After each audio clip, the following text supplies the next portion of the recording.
हाय नमस्ते बच्चों, मैं अभिषिका जैन लेके आ रही हूँ मैथ्स की एग्जाम के पहले रैपिड रिवीजन सीरीज। हम करेंगे सारे चैप्टर्स का रैपिड रिवीजन और लगाएंगे उसके ढेर सारे क्वेश्चंस। हम स्टार्ट करेंगे सच्ची मुच्ची वाले नंबर से, अरे रियल नंबर से। रियल नंबर्स के दो टाइप होते हैं। एक होता है इर्रेशनल नंबर, जो है भाई साधु संत महात्मा इंसान, जिसको कुछ और लेना देना नहीं है, वो अलग है थोड़ा, इसलिए उसके कोई टाइप्स भी नहीं है। और दूसरा है रैशनल नंबर, जो होता है p/q फॉर्म में, जिसमें जो नीचे वाला q है वो कभी भी जीरो नहीं हो सकता। अगर मैं रैशनल नंबर की बात करूं तो रैशनल नंबर फर्दर डिवाइड होते हैं तीन और टाइप्स में। मतलब रैशनल नंबर के तीन और बच्चे हैं। सबसे छोटा बच्चा है नेचुरल नंबर, बीच वाला बच्चा है होल नंबर और सबसे बड़ा बच्चा है इंटीजर्स। नेचुरल नंबर आपको पता है पॉजिटिव सारे नंबर 1 से स्टार्ट हो रहे हैं, इंफिनिटी तक जा रहे हैं, दैट इज नेचुरल नंबर। अगर इसी नेचुरल नंबर की सीरीज में मैं आगे 0 ऐड कर दूं तो वो नंबर हो जाएगा होल नंबर। मतलब होल नंबर रहेगा 0, 1, 2, 3 so on up to infinity. अगर इसी में मैं नेगेटिव नंबर्स भी ले लूं, that is -1, -2, -3 so on up to minus infinity, 0, 1, 2, 3 so on up to positive infinity, that will be integers. ये सारी चीजें आपको ऑलरेडी पता है। एक और चीज आपको पता होगी कि अगर मैं रैशनल और इररेशनल नंबर को प्लस करूं, माइनस करूं या मल्टीप्लाई करूं तो that will result in irrational number. ये सारी चीजें आपको पता है। अब ये सच्ची मुच्ची वाले नंबर के चैप्टर में हमने क्या क्या पढ़ा था? हमने बेसिकली पढ़ी थी तीन चीजें। हमने पढ़े थे कुछ थियोरम्स, हमने पढ़े थे फंडामेंटल थ्योरम ऑफ अरिथमेटिक, हमने पढ़ा था prime factorization method. Fundamental theorem of arithmetic हमें ये बताता है कि कोई भी कंपोजिट नंबर है, कोई भी कंपोजिट नंबर को हमें as a product of prime numbers represent कर सकते हैं। अरे ये कंपोजिट नंबर क्या है भाई? कंपोजिट नंबर यानी ऐसा नंबर जिसके दो से ज्यादा फैक्टर्स हो। प्राइम नंबर यानी ऐसा नंबर जिसका फैक्टर 1 हो और वो नंबर खुद हो। तो हमने ये देखा था फंडामेंटल थ्योरम ऑफ अरिथमेटिक में कि कोई भी कंपोजिट नंबर ले लो, वो किसका फॉर्मेशन होगा? दैट इज द फॉर्मेशन और the factorization of the prime numbers. Let's say यहाँ पे मैंने लिया है 12, 12 को हम कैसे रिप्रेजेंट करेंगे? 2 × 2 × 3। अब 2 × 2 × 3 वो 12 ही हो सकता है, कोई दूसरा नंबर का फैक्टर 2 × 2 × 3 नहीं हो सकता। इसलिए फंडामेंटल थ्योरम ऑफ अरिथमेटिक आपको ये बोल रहा है कि every composite number can be expressed as a product of primes, and this factorization is unique. ये इसका खुद का फैक्टराइजेशन है और ये किसी और का फैक्टराइजेशन नहीं हो सकता apart from the order in which prime factor order. Okay, इसमें ये भी जरूरी नहीं है कि 2 के बाद 3 ही आना चाहिए या 3 के बाद 5 ही आना चाहिए, ऑर्डर में होना जरूरी नहीं है। लेकिन हर कंपोजिट नंबर को हम as a product of primes लिख सकते हैं। चलो, अगर हमें फंडामेंटल थ्योरम ऑफ अरिथमेटिक समझ आया तो हम कोई भी नंबर का फैक्टराइजेशन कर सकते हैं, हम उसको as a factor of prime लिख सकते हैं और उसके ऊपर हम यूज करेंगे प्राइम फैक्टराइजेशन मेथड, जिसको यूज करके हम निकालेंगे एलसीएम और एचसीएफ। एलसीएम यानी लीस्ट कॉमन मल्टीपल, एचसीएफ यानी हाईएस्ट कॉमन फैक्टर। अरे मैडम, फुल फॉर्म तो हमें भी पता है। हाँ बच्चों, मुझे पता है कि तुम्हें फुल फॉर्म पता है, लेकिन क्या तुम्हें ये पता है कि एचसीएफ निकालना क्यों है, एलसीएम निकालना क्यों है? तो चलो हम देखते हैं क्विकली।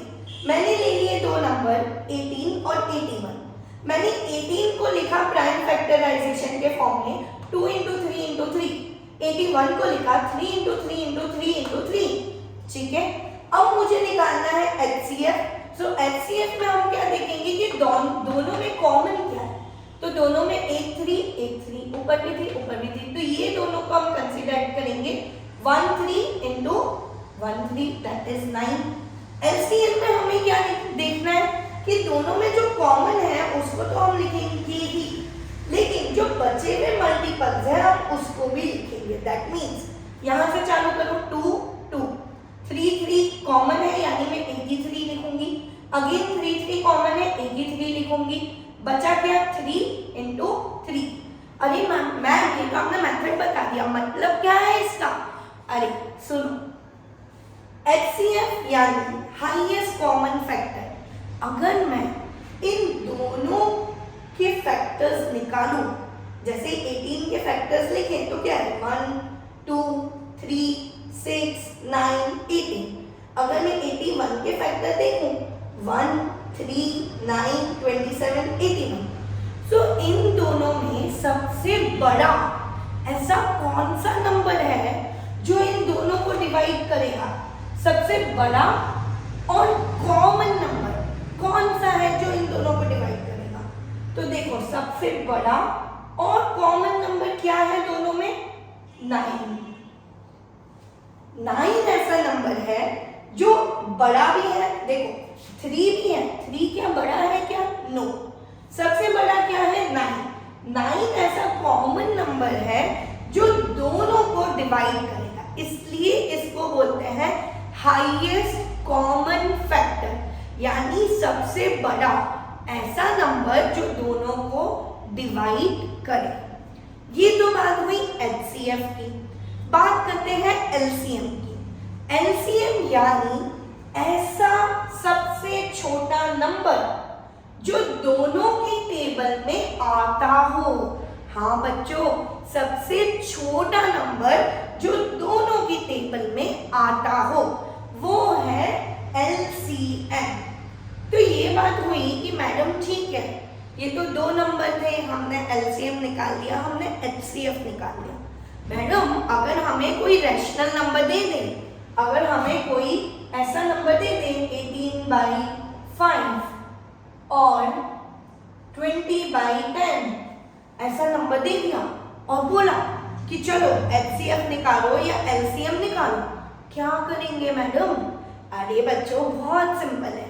अगर तुम्हें बोला है कि LCM निकालो तो हम क्या करेंगे? दोनों न्यूमेरिकल वाले नंबर का निकाल लेंगे LCM और उसको डिवाइड करेंगे डिनोमिनेटर वाले नंबर के HCF से। हाँ, न्यूमेरेटर का निकालेंगे LCM और डिनोमिनेटर का निकालेंगे HCF। सो अगर हमें कोई रैशनल नंबर दिया जाए और बोला जाए कि चलो ठीक है LCM निकालो, तो हम क्या करेंगे? LCM of numerator divided bye HCF of denominator. वैसे ही अगर हमें HCF निकालने को बोले तो हम क्या करेंगे? HCF of numerator divided by LCM of denominator. So जो निकालने को बोला जाए न्यूमेरेटर का सेम वो चीज निकालना है और उसका उल्टा निकालना है डिनोमिनेटर का। LCM निकालने को बोला तो न्यूमेरेटर का निकालोगे LCM और डिनोमिनेटर का निकालोगे HCF। अगर हमें HCF निकालने को बोला तो न्यूमेरेटर का निकालोगे HCF और डिनोमिनेटर का निकालोगे LCM। अगर बहुत बड़े दो नंबर दिए हो, अरे आसान है, बड़े दो नंबर दिए हो तो हमारे पास एक आइडेंटिटी है जो खाली दो नंबर पे ही अप्लाई होती है। क्या? HCF into LCM is equals to A into B। अब यहाँ तो 18 और 81 छोटे छोटे नंबर्स थे तो हमने HCF और LCM दोनों निकाल दिए। लेकिन जब बहुत बड़े बड़े नंबर हो तब क्या करना है? जब बहुत बड़े बड़े नंबर हो तो आप दोनों में से कोई एक चीज निकालिए और दूसरे नंबर के लिए आप ये चीज यूज करिए। HCF into LCM is equals to A into B। So ये बात रही HCF LCM of two numbers। अगर कोई रेशनल नंबर दिया हो तो उसका LCM HCF कैसे निकालना है, ये सब बात की हमने LCM और HCF के लिए। अब मैं चाहूंगी कि हमने फर्स्ट चैप्टर में कुछ थियोरम्स पढ़े। तो थियोरम क्या बोलता है?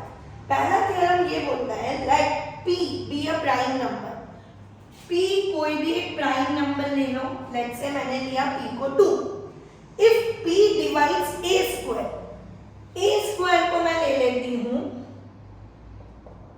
16, ठीक है, p है 2, a स्क्वायर है 16। अगर p a स्क्वायर को डिवाइड कर सकता है, मतलब 16 डिवाइड बाई 2 अगर कुछ आंसर आ सकता है, अगर p a स्क्वायर को डिवाइड कर सकता है, मतलब 16 डिवाइड बाई 2 हो सकता है, तो वही p खाली a को भी डिवाइड करेगा। खाली a यानी क्या हुआ, a is equals to under root of 16 that is 4। तो ये p 4 को भी डिवाइड करेगा, 4 डिवाइड बाई 2 भी पॉसिबल होगा, ऐसा थ्योरम बोल रहा है। वापस बोल रही हूँ, अगर कोई एक प्राइम नंबर है, वो प्राइम नंबर a स्क्वायर को डिवाइड कर रहा है, तो वो प्राइम नंबर खाली a को भी डिवाइड करेगा। This is your first theorem.